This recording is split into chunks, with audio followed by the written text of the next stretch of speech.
les premiers soins, sinon les premiers secours, sont donc un ensemble de méthodes qui sont comme ça apprises un peu partout, en milieu parfois hospitalier, même en milieu scolaire, qui vont donc permettre à un individu, sinon à un groupe d'individus, de pouvoir réagir favorablement lorsqu'un individu, une victime, comme ça tombe dans des vapes ou tombe dans une situation difficile.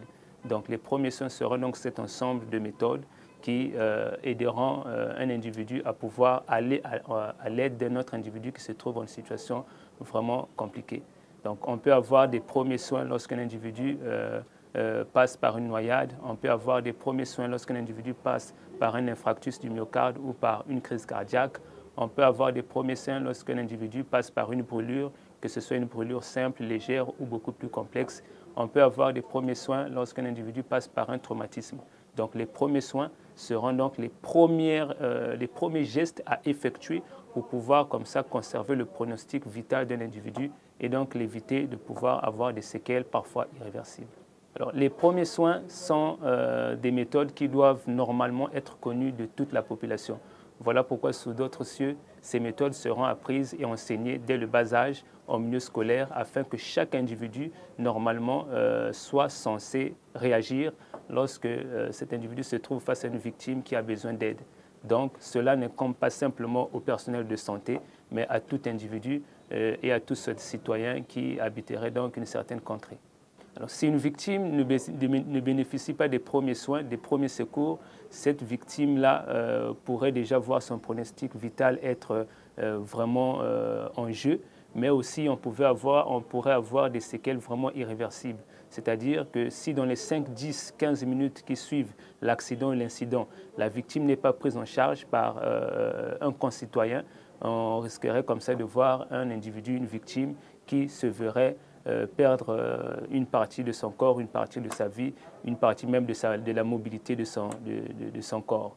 Donc, avoir ou sinon bénéficier des premiers soins est une chose vraiment très profitable pour la victime comme pour le personnel, sinon la personne qui lui vient en aide.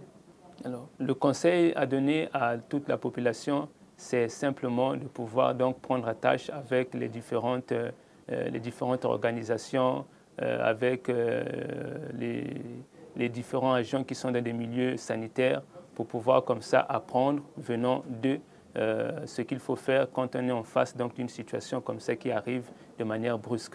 Et apprendre cela, sinon mémoriser cela, sera vraiment d'une grande aide pour toute la population entière, mais aussi au cas où il y a une survenue d'une situation catastrophique, même chez soi à la maison. On saurait donc comment et quoi faire face à une telle chose qui venait d'arriver. Alors, si un individu venait par exemple de taper une crise, de faire un malaise à la maison, déjà il faut distinguer qu'il en existe deux particulièrement. Il y a ce qu'on appelle donc un malaise simple, donc un individu qui comme ça était à la maison, était dans un endroit et commence à ressentir des vertiges sans pour autant perdre conscience. On est en face d'un individu qui vient de piquer donc une crise, sinon un malaise simple. Mais à côté donc du malaise simple, on a ce qu'on appelle le malaise vagal ou encore syncope. C'est donc une crise qui se fait automatiquement suivre d'une perte de connaissance. Alors à ce moment-là, ce qu'il faut faire et ce qui est conseillé de faire, c'est de mettre cet individu qui vient de piquer donc ce malaise en position latérale de sécurité, ce qu'on appelle encore PLS. Donc c'est de mettre l'individu non pas sur le dos, non pas sur le ventre, mais en position latérale. C'est la meilleure position qu'on puisse mettre un individu qui vient de piquer n'importe laquelle des crises. Que ce soit un individu qui vient de voir ses voies respiratoires obstruées, donc qui s'étouffe, que ce soit un individu qui vient de faire un malaise, une syncope, la position latérale de sécurité sera la position la mieux recommandée pour pouvoir venir en aide à cette personne-là et donc éviter que cette personne ne puisse avoir son pronostic vital en jeu.